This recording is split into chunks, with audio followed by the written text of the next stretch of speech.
Halo, semangat selalu. Jumpa lagi bersama saya Melani. Dan saat ini saya dan mahasiswa saya sedang belajar tentang pemeriksaan fisik yang saat ini difokuskan pada 9 regio abdomen. Nah, apa yang kita perlu periksa pada saat kita memeriksakan fisik? Dan yang paling pertama adalah inspeksi atau pemeriksaan dengan cara memandang. Kita dapat melihat 5 hal penting yang dapat kita inspeksi pada abdomen. Misalnya, apakah itu ada fat atau adanya overweight sehingga abdomen tampak lebih besar karena fat. Kemudian adanya fluid, misalnya pada acid test atau kita sebut dengan amil air, dan oleh karena kerusakan hepar. Kemudian F yang ketiga yaitu fetus atau adanya janin atau ada bayi di dalam perut, maka ada perubahan bentuk perut. Kemudian F yang keempat yaitu adanya fatal atau misalnya ada tumor, ada keganasan, ada maligna atau benigna pada abdomen. Setelah itu yang F kelima atau yang terakhir yaitu adanya terhambat atau tidak bisa buang air besar karena konstipasi, maka ada feses atau ada angin di dalam perut sehingga perut tampak besar atau tidak nyaman pada sistem digestif. Nah, untuk pemeriksaan pada saat ini kita akan memeriksa abdomen dengan pemeriksaan palpasi, yaitu dengan pemeriksaan Rabbah dengan membagi 9 regio abdomen. Yang pertama adalah kita harus mengetahui tujuan pemeriksaan fisik abdomen. Yang pertama adalah mengidentifikasi abnormalitas pada abdomen, kemudian mengkaji bentuk dan permukaan abdomen, dan setelah itu mengkaji hepar atau lien, kemudian mengkaji peristaltik usus. Adapun pemeriksaan selanjutnya yaitu mengidentifikasi lokasi nyeri atau organ di dalam rongga abdomen dan adanya massa dalam rongga abdomen. Pada pemeriksaan inspeksi dilakukan dengan cara melihat permukaan, kontur, dan pergerakan dinding abdomen. Inspeksi juga meliputi pemeriksaan kulit, scar, striae, dilatasi vena, ras atau ekimosis. Kemudian pada umbilikus ada kontur, lokasi atau adanya inflamasi. Kemudian ada benjolan seperti pada hernia umbilikalis. Kita juga dapat membahagi 4 kuadran pada abdomen, misalnya kuadran kanan atas, kemudian kuadran kiri atas, dan kuadran kanan bawah, serta kuadran kiri bawah. Tapi pada saat ini kita akan memeriksa dengan membagi 9 region atau kuadran pada abdomen. Yang pertama adalah hipokondria kiri. Pada hipokondria kiri terdapat gaster atau lambung, kemudian ada juga ekor pankreas, flexura linalis, dan kolon. Kemudian pada bagian tengah atas atau kita sebut dengan epigastrika terdapat pylorus dan gaster. Kemudian ada juga duodenum, kemudian pankreas dan bagian dari hepar lobus kiri. Pada hipokondria kanan terdapat lobus hepar kanan dan vesica velia. Kemudian kita membagi pada bagian tengah, mulai dari lumbal kanan atau di bagian tengah terdapat bagian duodenum, yeyenum. Kemudian pada tengah atau kita sebut umbilikal, di area yang ada umbilikus terdapat omentum. Kemudian di bagian dalamnya juga terdapat mesenterium dan bagian distal dari duodenum. Nah, kemudian kita ke bagian kiri tengah, di dalamnya terdapat organ yang kita sebut colon descendens dan bagian distal duodenum serta yeyenum.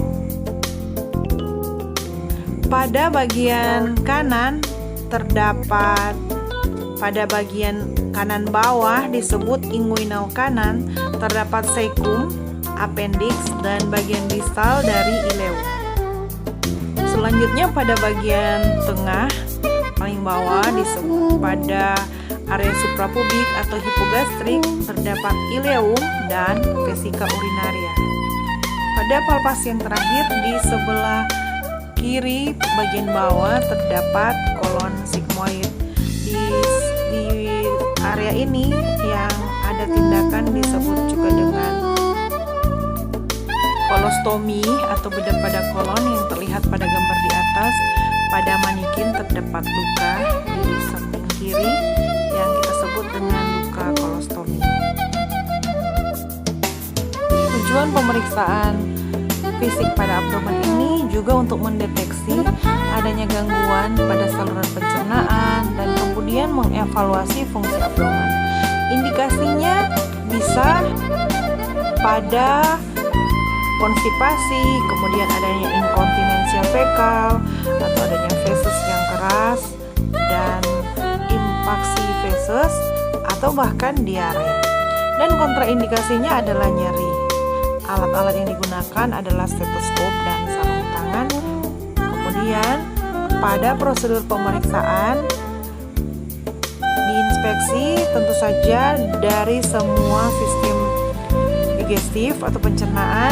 Yang pertama kita periksa adalah bibir dan rahang, warna, tekstur, lesi, simetris, dan adanya pembengkakan. Kemudian pada gigi, apakah ada ompong atau gigi yang tanggal, kropos, goyang, dan berlubang. Kemudian ada juga pemeriksaan pada mukosa bagian mulut, apakah kemerahan, pucat, adanya bercak putih, plak, kukus, dan perdarahan. Tentu saja penting untuk memeriksa bentuk perut, apakah normal atau simetris kiri dan kanan. Kemudian ada penimbunan cairan di rongga perut, apakah di bagian kiri atau bagian kanan. Kemudian adanya penimbunan udara dalam usus atau terlalu gemuk. Nah, biasanya pada bentuk perut yang tidak simetris atau asimetris terdapat tumor dalam rongga perut atau adanya pembengkakan organ perut. Atau bisa juga hamil dapat diperiksa dengan pemeriksaan Leopold. Pemeriksaan yang menggunakan stetoskop yaitu gerakan dinding perut. Misalnya pada saat normal mengempis pada ekspirasi dan akan mengembang pada saat inspirasi. Atau saat kita menghirup nafas dan menghembuskan nafas. Kemudian bila diafragma lumpuh atau terjadi gerakan dinding perut yang berlawanan, maka gerakan setempat yang disebabkan oleh gerak usus atau peristaltik pada orang tua dan kurus, gerakan peristaltik dapat terlihat dengan jelas.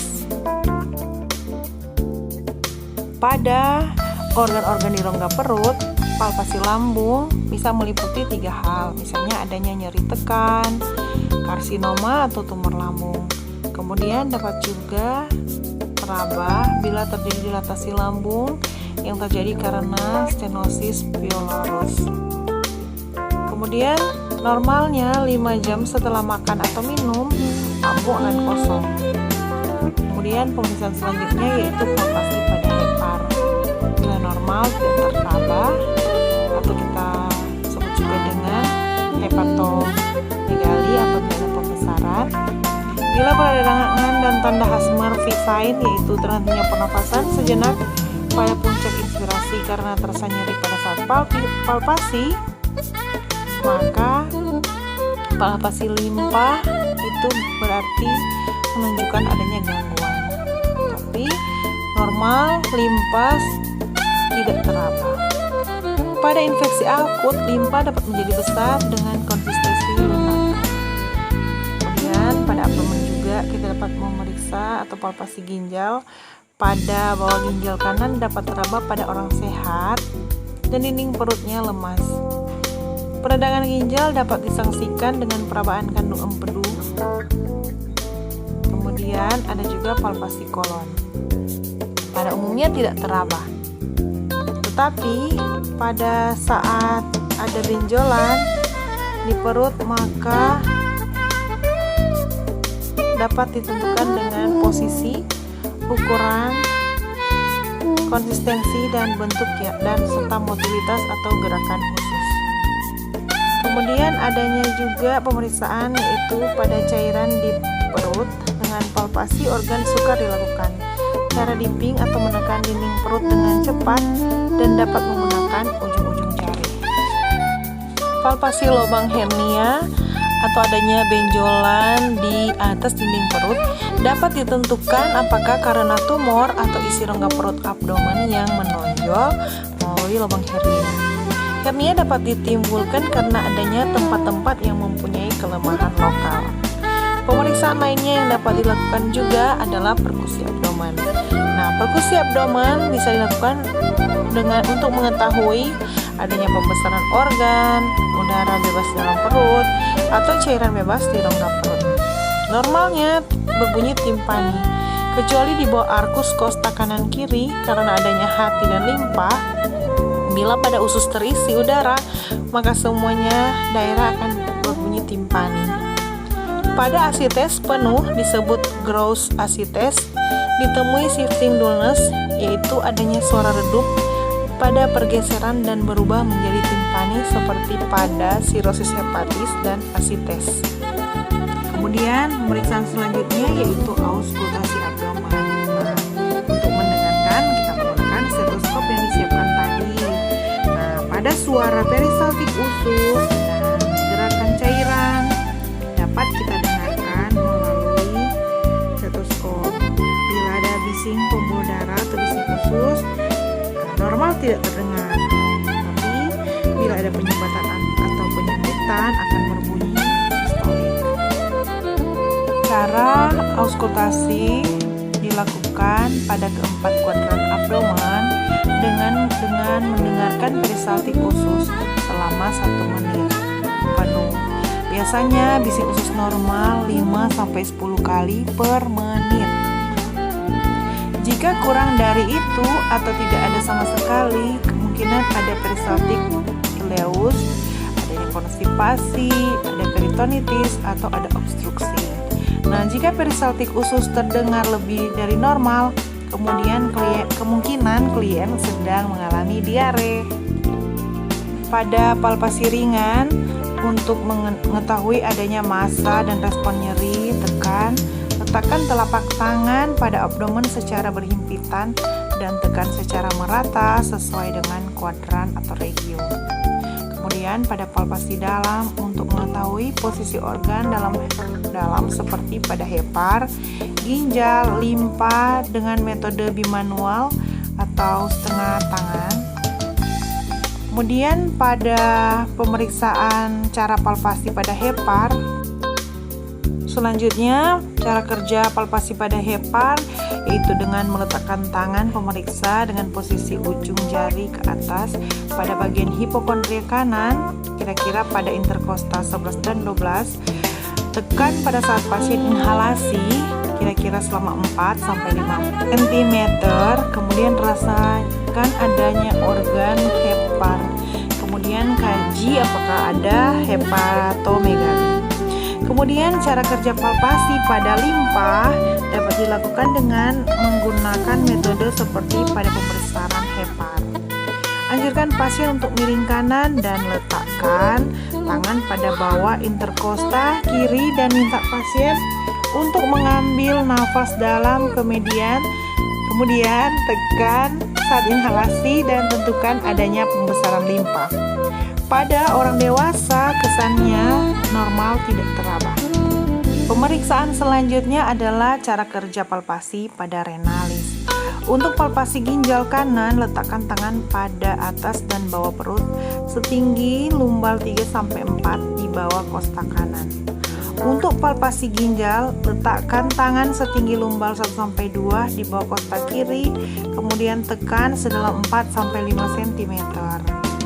Setelah pasien inhalasi, jika teraba adanya ginjal atau bentuk, kontur, ukuran, dan respon terhadap nyeri. Untuk pemeriksaan ketok ginjal, prosedur tambahannya dengan mempersilahkan penderita untuk duduk, menghadap ke salah satu sisi, dan pemeriksa berdiri di belakang penderita. Kemudian satu tangan diletakkan pada sudut costovertebra kanan sehingga atau setinggi vertebra thoracalis 12 dan lumbal 1, dan memukul sisi ulnar dengan kepalan tangan pada ginjal kanan. Satu tangan diletakkan pada sudut costovertebra setinggi vertebra thoracalis setengah dan lumbal 1, dan memukul dengan sisi ulnar dengan kepalan tangan pada ginjal kiri. Penderita diminta untuk memberikan respon terhadap pemeriksaan. Apabila ada rasa sakit, berarti terdapat gangguan pada ginjal. Demikian video pembelajaran kita saat ini, dan jangan lupa untuk terus menonton video selanjutnya, dan jangan lupa pada setiap hari akan ada video yang menarik untuk belajar dalam proses kegiatan belajar mengajar di rumah sakit, di laboratorium, atau di kelas. Jangan lupa untuk like dan subscribe untuk mengembangkan channel ini. Dan buat teman-teman mahasiswaku sekalian dan para penonton channel ini, tetap semangat menjalani kehidupan. Jangan lupa untuk tetap bahagia dan bersyukur masih bernafas, karena sukses selalu bersama dengan kita dan Tuhan memberkati kita semua. Untuk mahasiswaku sekalian, semangat selalu, dan pesan saya untuk kalian yaitu be the best dan who teach you. Jadilah lebih baik dan terbaik dari yang mengajarimu. Teruslah mengembangkan diri dan tetap berprestasi. Jadilah teladan dimanapun kalian berada, menjadi model atau contoh pada hal-hal yang baik, dan doaku selalu menyertai kalian. Sukses selalu dan semangat terus untuk tetap belajar dan mencari serta mengembangkan ilmu pengetahuan. Majulah terus Indonesia, jaya selalu Metoriwaya. Tetaplah semangat perawat. Sukses selalu. Bye.